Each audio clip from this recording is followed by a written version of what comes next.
हिंदू मुस्लिम सिख ईसाई समझो अपनी शान को, मजहब की दीवारों में मत बांटो हिंदुस्तान को। बहुत बढ़िया। आज चौड़ा रघुनाथपुर में किसान एकता संघ की बैठक की अध्यक्षता कर रहे मास्टर जीत सिंह जी, चाचा बाली जी, हमारे संघर्ष के बहुत मजबूत साथी भाई यामीन जी, बड़े भाई जो आज जो राजनीतिक दल से भी जुड़े हुए हैं और अपना एक निजी संगठन है भारतीय सोशलिस्ट फ्रंट के प्रभारी भाई देवेंद्र सिंह अवाना जी, और मंच के प्रवक्ता भाई चरण सिंह राजपूत जी, और हमारे बहुत ही मजबूत साथी भाई ओमपाल राणा जी, सचिन अम्बावता जी, राजन तंवर जी, और कमी मेरे सम्मान के साथी, सब लोगों के बीच में निरंतर बना रहा हूँ, जुड़ा रहा हूँ और संघर्ष करता रहा हूँ।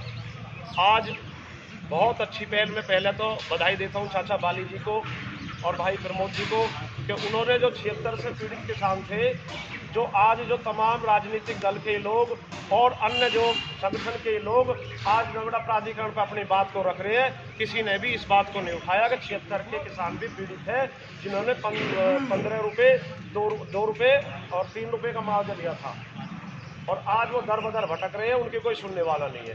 पहले तो इस पहल के लिए बहुत बहुत बधाई, और ये आश्वासन भी देता हूँ कि अपने मंच का मैं जिलाध्यक्ष हूँ भारतीय सोशलिस्ट मंच का समाजवादी के साथ में, जब भी चाचा बाली को जरूरत पड़ेगी अपनी यूनिट लगा दूंगा और चाचा बाली से आगे बढ़ के आगे मोड़ चलूंगा, ये मैं आपको आश्वासन दे रहा हूँ। उससे पीछे नहीं हटूंगा, इसके लिए मुझे अपनी जान देनी। इंकलाब जिंदाबाद।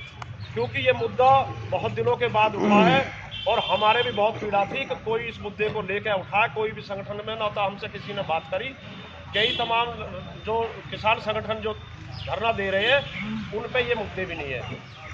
तो मैं चाहता हूं कि साथियों, नौजवानों, आज अपने हक और अधिकार की लड़ाई के लिए हम लोग आज यहाँ एकत्रित हुए हैं। इस लड़ाई को कमजोर मत होने देना, इस लड़ाई को बुलंद कर कर अपने हक और बच्चों के अधिकार को लेना है।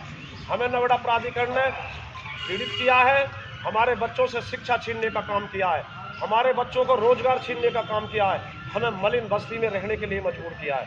क्योंकि आज बड़ी बड़ी मल्टी स्पेशलिस्ट बिल्डिंगों में जो लोग रह रहे हैं, जो नौकरशाही है, आज वो देख लीजिए वो कहाँ रह रहे हैं, और जो इस देश का जमींदार है, जो इस देश का अन्नदाता है, जो इस देश का किसान पेट भरता है, आज वो मलिन बस्तियों में रहने के लिए मजबूर है। नर्मदा प्राधिकरण ने करार के तहत हमारे नर्मदा प्राधिकरण ने जो जमीनें ली थी, उन्होंने कहा था आपके बच्चों को अच्छी शिक्षा मिलेगी, आपके बच्चों को रोजगार मिलेगा, तमाम वो वादा खिलाफी नर्मदा ने की, लेकिन किसी ने साथ नहीं जुटाया। मैं इस बात के लिए फिर बधाई देता हूँ कि चाचा बाली ने साथ जुटाया है। इस लड़ाई को हम अंतिम छोर तक ले जाएंगे, इस लड़ाई को कमजोर नहीं होने देंगे।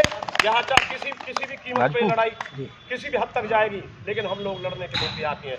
और चाचा, इस बात को फिर दोबारा दोहराता हूँ मैं कि मैं अकेला ही चला कारवा जुटता चला गया, आप अकेले नहीं हो, ये क्षेत्र जो आपके साथ जुटेगा और हम जन जागरण चलाएंगे और घर घर जाएंगे। तमाम मुहिम चलाई थी हमने विपक्ष के, जब विपक्ष में भी थे नवाब सिंह नागर रहे विपक्ष में, उनके साथ धीर सिंह प्रधान जी के स्कूल में भी पहुंचे थे, चाहे रघुराज जी रहे, हम तमाम आंदोलन में शामिल रहे हैं। एक एक साथी बहुत मजबूत है। प्रमोद पंडित जी की रणनीति इस आंदोलन को सफल कराएगी।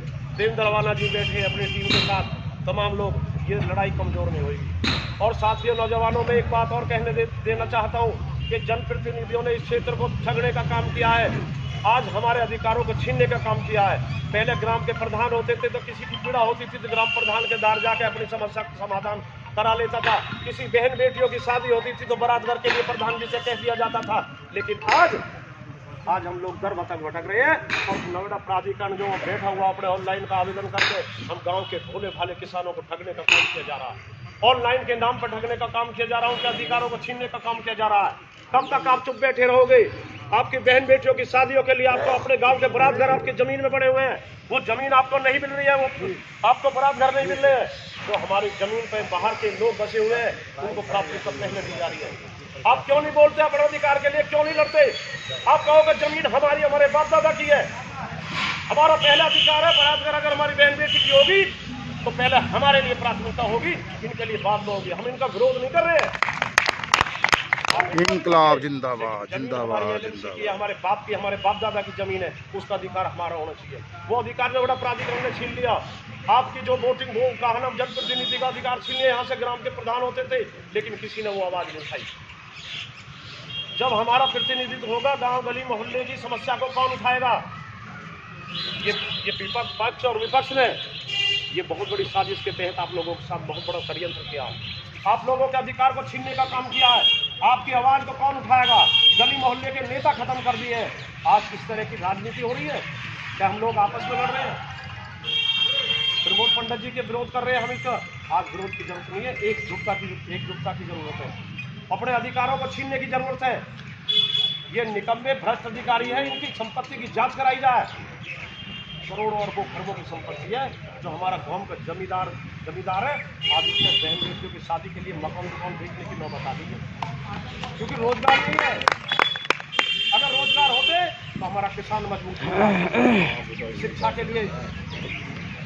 शिक्षा के लिए विद्यालय खुले होते, डिग्री कॉलेज खुले होते, हॉस्पिटल खुले होते, इस क्षेत्र का विकास होता।